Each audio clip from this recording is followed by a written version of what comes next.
Halo Chapster, apakah ada di antara kamu di sini yang akhir-akhir ini kayak ngerasa susah banget gitu buat tidur? Sudah ngelakuin berbagai macam cara sih, mulai dari memaksa diri dan pikiran untuk beristirahat, membaringkan badan di kasur, tapi tetap aja gitu kayak nggak bisa tidur-tidur gitu. Atau mungkin ada juga di antara kamu di sini yang bahkan itu terjadi sampai berminggu-minggu atau berbulan-bulan. Kalau misalnya kamu mengalami masalah itu tadi, ini video yang cocok banget sih buat kamu. Dan di bagian akhir nanti juga ada tips yang mudah-mudahan bisa ngebantu kamu. Jadi tonton sampai akhir ya. Ngomongin tentang susah tidur atau kategori yang lebih tinggi lagi levelnya yaitu insomnia gitu. Nah, itu memang bisa disebabkan oleh berbagai macam faktor sih. Tentu faktornya ini bisa sangat-sangat spesifik ya, tergantung dari orangnya nanti seperti apa. Sebab yang pertama, ini bisa jadi karena ada masalah keluarga sih. Biasanya terjadi pada remaja yang orang tuanya tuh sering bertengkar gitu, berkonflik, atau bahkan misal salah satunya ada yang selingkuh gitu, sehingga membuat si anak ini menjadi kepikiran, overthinking, akhirnya susah tidur. Sebab yang kedua bisa jadi karena ada trauma masa lalu yang belum sembuh sepenuhnya sih di saat ini gitu. Misalnya pada orang yang punya trigger yang masih mengganggu dia, misalnya ketika dia bertemu dengan benda tertentu atau peristiwa yang mirip-mirip dengan sebelumnya di masa lalu, maka dia akan ke trigger gitu emosi negatifnya saat itu, dan di dalam beberapa kesempatan dia bahkan ketakutan ketika tidur. Jadi ketika mau tidur dia takut kalau mimpinya itu tentang peristiwa traumatis di masa lalunya tadi. Nah, itu juga bisa menyebabkan seseorang kenapa jadi susah tidur.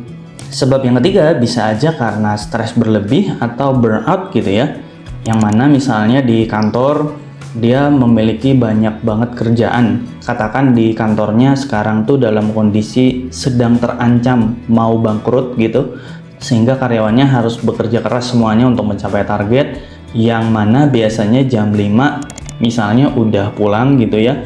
Ini akhirnya jam 7 atau jam 8 baru bisa pulang, atau bahkan dalam beberapa hari jam 10, jam 11 baru bisa pulang dan besok masuk pagi lagi gitu.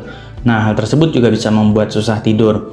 Nah, tentu susah tidur ini kalau dibiarkan secara terus-menerus sampai misal bahkan berbulan-bulan gitu ya, tentu ini sangat merugikan sekali sih teman-teman, karena bisa jadi nanti muncul dampak negatif lainnya, kayak misal secara tubuh fisik atau badan kita tuh jadi gampang capek gitu, dan berasa kayak badan tuh lelah terus-menerus gitu. Kita akhir-akhir ini kok sulit gitu menemukan badan kita ketika lagi fit atau fresh tuh kayaknya susah banget gitu, kayaknya semuanya lelah terus gitu.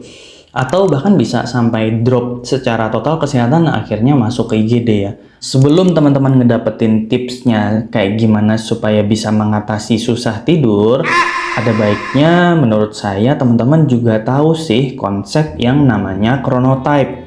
Nah, apa itu chronotype? Ini adalah sebuah konsep yang diusulkan oleh Dr. Michael Breus, yang mana beliau ini risetnya berpuluh-puluh tahun itu tentang tidur, sehingga saking pakarnya di bidang tersebut beliau dijuluki dengan istilah the sleep of doctor, jadi dokter di bidang tidur gitu ya. Chronotype itu adalah sebuah konsep yang bisa menggambarkan pola tidur alami seseorang dalam siklus 24 jam.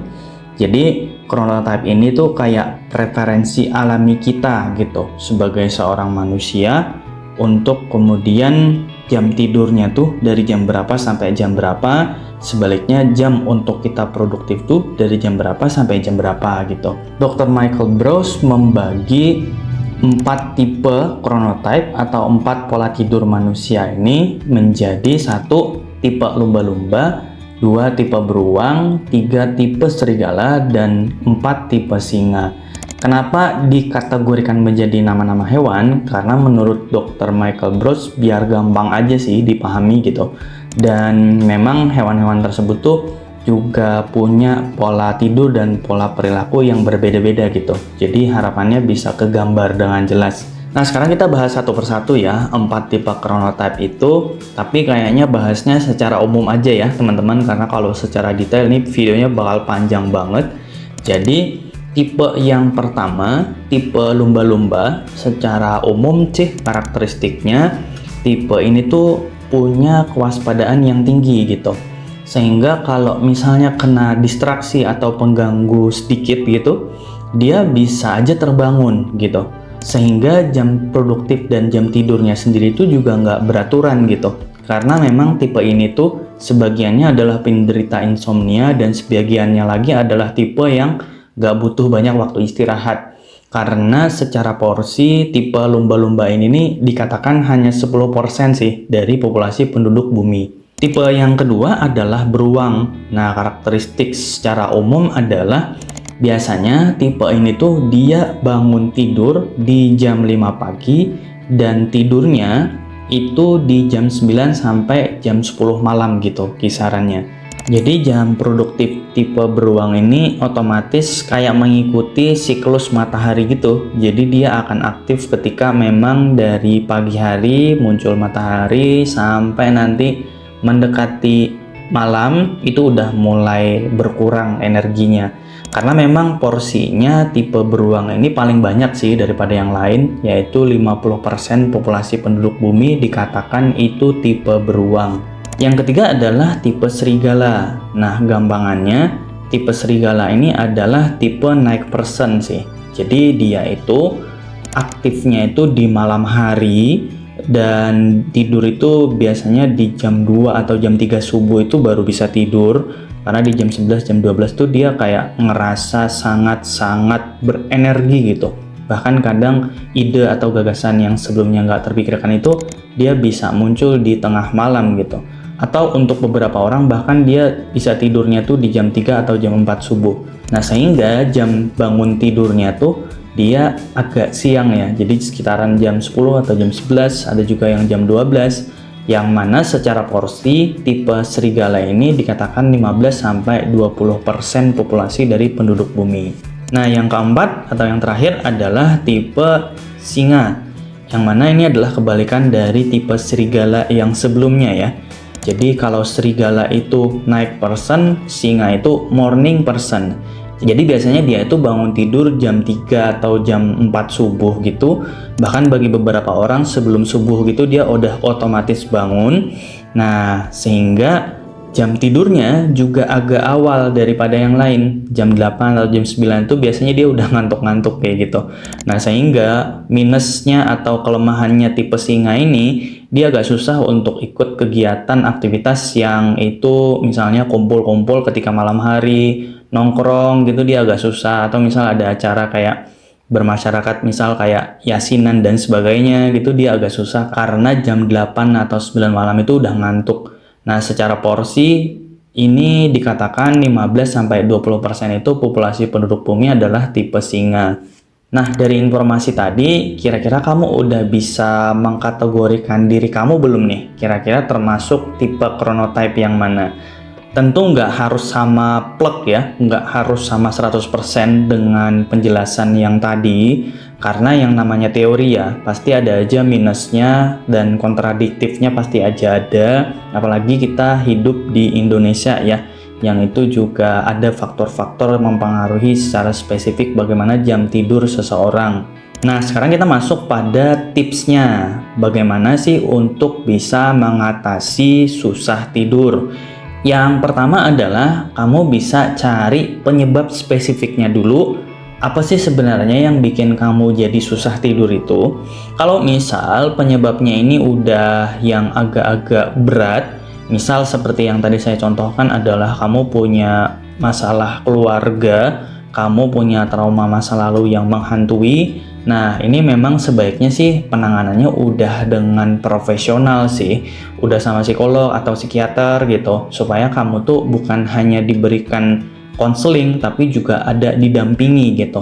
Di catatan psikologi juga ada kok layanan konseling secara online, Jadi dimanapun kamu berada, selama kamu punya wifi atau paket data, kamu bisa nih konsul sama psikolog. Terus tips yang kedua adalah hindari terlalu banyak minum kopi atau minuman yang mengandung kafein.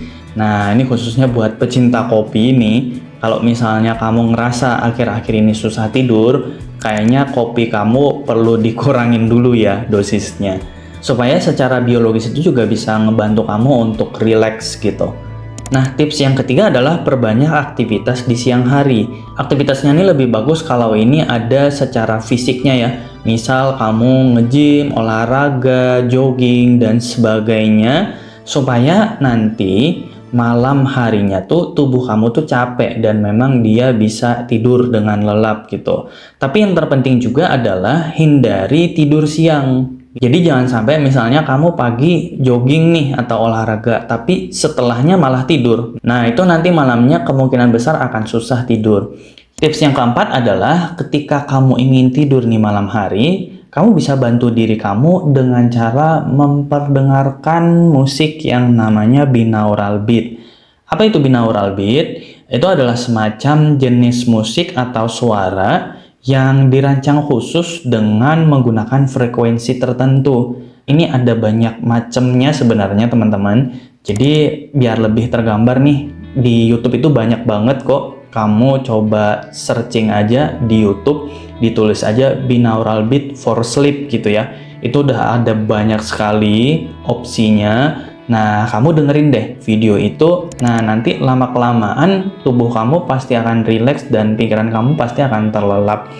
Kemudian yang terakhir, tips yang kelima adalah dorong diri kamu untuk melakukan kebiasaan-kebiasaan tadi.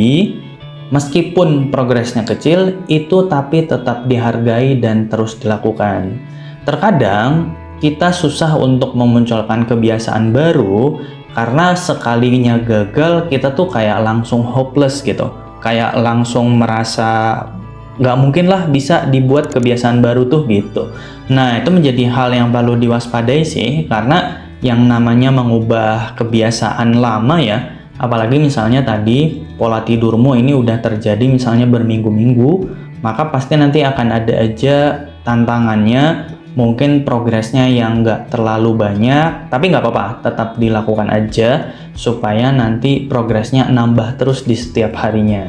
Nah, jadi edukasi yang tadi saya sampaikan sebenarnya adalah salah satu bagian dari online course self-knowledge panduan super lengkap untuk mengenali diri yang itu dibuat sama catatan psikologi. Jadi sebenarnya kalau ngomongin tentang mengenali diri nih teman-teman, itu akan ada banyak banget sebenarnya konsep-konsep yang lain. Kalau yang tadi itu kan cuman kayak ngomongin tentang tidur doang ya, untuk kemudian kita jadi tahu tipe kita apa dan tipsnya apa juga gitu ya. Nah, sebenarnya di luar daripada itu masih banyak lagi konsep kayak ngejelasin gambaran kepribadian kita tuh kayak gimana sih, yang ngejelasin tipe kecerdasan itu apa aja sih sebenarnya, ngejelasin tentang visi misi hidup kita tuh untuk kita cari sesegera mungkin tuh kayak gimana sih. Nah, itu adalah versi lebih lengkapnya yang mana semua tuh sudah terstruktur dengan baik materinya di online course self knowledge panduan super lengkap untuk bisa mengenali diri. Buat kamu yang tertarik untuk belajar di online course tersebut, linknya sudah saya taruh di deskripsi video ini. Kamu tinggal klik aja, nanti udah langsung terhubung ke online course-nya. Semoga bermanfaat buat teman-teman semua yang sudah nonton video ini. Jangan lupa subscribe ya untuk dapetin nanti edukasi menarik lainnya seputar psikologi dan kesehatan mental. Dan kalau ada teman kamu juga nih yang kayaknya butuh tentang edukasi ini, boleh bagikan juga ya, siapa tahu mereka juga terbantu. Kita ketemu lagi di video berikutnya.